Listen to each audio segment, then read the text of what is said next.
Hello everyone, welcome back. आप जैसा सोचोगे वैसा बनोगे। आपण को विचार बा थॉट्स जेपरी होइते आपण सहीपरी होइथांती। आपण जहाँ फील करंती बा आपण जहाँ अनुभव करंती ताहा ही आपण को जीवन में प्रतिफलित होइथाय।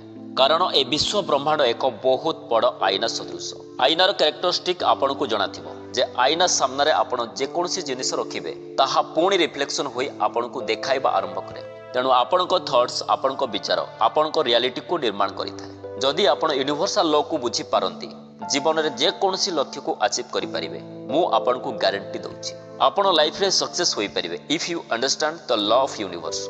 आज आमे डिस्कस करिबा विनर माइंडसेट विषय रे जे किपरि आमर विचार एवं थॉट्स आम लाइफ को निर्माण करिथाय, आम लाइफ को सेव करिथाय। वीडियोटी भलो लागिले लाइक को शेयर करबा सहित सब्सक्राइब करबा को जमार भूलतु नाही। तेणु वीडियोटी संपूर्ण देखंतु, so don't miss the end. Let's begin. जदि आपण भाबुचंती जीवन रे सक्सेस हेबा बहुत बड़ कष्ट काम, तेबे एही वीडियोटी आपण को गाइड करिवो। तेबे दर्शक बंधु चलंतु जानिबा विनर माइंडसेट किपरि निर्माण करिबा। How to build winner mindset, the power of thoughts. विचारर शक्ति।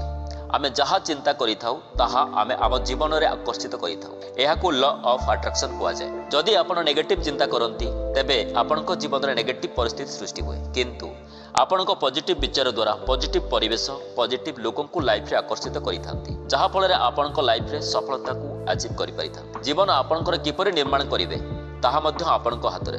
The choice is yours. Save your life in own way.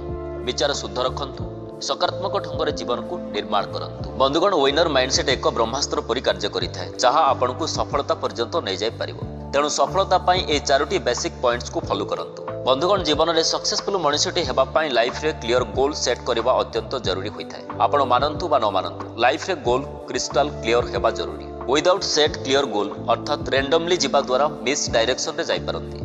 Life without purpose is quietly worthless. तेणु एक विनर माइंडसेट पाई आपनक स्पष्ट दृष्टिकोण रहिबा अत्यंत जरूरी। आपण लाइफ रे केउ लक्ष्य को हासिल करबा को चाहउछंती ताहाकु प्रथमे डिटेल्स लेखंतु एवं इमेजिन करंतु again and again and again. जे पर्यंत आपण सफलता को प्राप्त न करिसंती से पर्यंत आपनकर प्रैक्टिस बा अभ्यास जारी रखंतु। The point number 2 is self affirmations. बंधुगण, जीवन में सफलता पाई पॉजिटिव अफर्मेशन भूमिका अत्यंत गुरुत्वपूर्ण अटे। प्रत्येक दिन पॉजिटिव सेल्फ अफर्मेशन अभ्यास करंतु। अफर्मेशन आपनक मानसिक स्थिति को परिवर्तन करिबारे सहायता करिथाय। तेणु प्रत्येक दिन पॉजिटिव सेल्फ अफर्मेशन द्वारा निजको जगातु। जदि आपण लाइफ रे सक्सेस को अचीव करबा पई चाहउछंती तेबे आपण एही परि अफर्मेशन करि परिबे। I am able to achieve my goals. मु सक्षम। आई एम कैपेबल एवं आई एम विनर। दृढ़तार सहित एही अफर्मेशन को रिपीट करि चलंतु जे पर्यंत आपण आपनक जीवन रे सफल न होई परिछन। एवं देखंतु what is happening with you. After then share your thoughts by comment. The point number 3 is learn from failures. असफलता टारु किछि सिखंतु।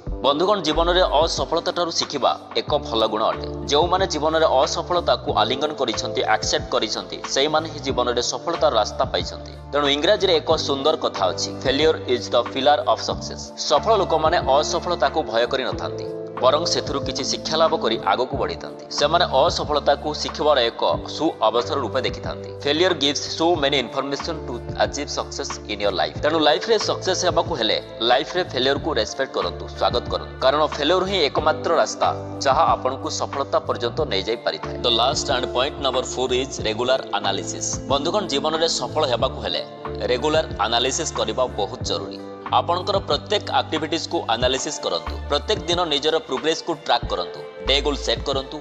अचीव करबा पई कमिटेड रहंतु। निज भितर कोनोसी डिस्ट्रैक्शन को आसीबा को दियंतु नाही। डे शेड्यूल करंतु। लाइफ रे स्मॉल गोल सेट करंतु एवं एवरी स्मॉल विन्स को लाइफ रे सेलिब्रेट करंतु। माइंड को पॉजिटिव रखिबा पई मेडिटेशन, प्राणायाम, बुक समरी रीड करंतु किंबा आपनक पसंद अनुसार पॉडकास्ट मध्य सुनि परिबे। प्रत्येक दिन निजको और निज डेली एक्टिविटीज को एनालिसिस करंतु। एपरि करबा द्वारा आपण निजर वीकनेस को फाइंड आउट करि परिथांती, जहा फल आपण सफलतार रास्तार आगो को बढ़ी पारि। दर्शक बंधु, जीवन में सफल हेबा पई चाहुतिले वीडियो माध्यम रे डिस्कस करा जाइथिबा एही चारोटी पैरामीटर को डेली लाइफ रे अप्लाई करंतु एवं निजर लिमिटलेस पावर को अनलॉक करंतु, जहा आपण को आपण को लाइफ रे सक्सेस को अचीव करिबार सहायता करिवो। मन रखंतु, विनर माइंडसेट एक अभ्यास बा प्रैक्टिस बा एक कंटीन्यूअस प्रोसेस जहा द्वारा आपण निश्चित भाव रे आपण को लक्ष्य स्तर रे पहुंची पारि। आई होप वीडियोटी आपण को बहुत बहुत भलो लागिथिबो। जदि वीडियोटी आपण को भलो लागिथाय गोटे लाइक करंतु और आपण को संगसाथी मानकु वीडियोटी शेयर करि दियंतु। सेमान मध्य आपण को भली लाइफ रे सक्सेस को अचीव करिबार सहायता पांतु, किछि नुवा सिखंतु। आगामी दिन मानकर एहीपरि नॉलेजेबल वीडियो देखि लाइफ को नूतन डायरेक्शन देबा पई चाहूतिले चैनल को सब्सक्राइब करी मो सहित जोड़ी होई रहंतु। आज पई एतिकी पुणी देखा हबो मोटिवेशन सीरीज रो नेक्स्ट एपिसोड रे से पर्यंत विदाय नउची।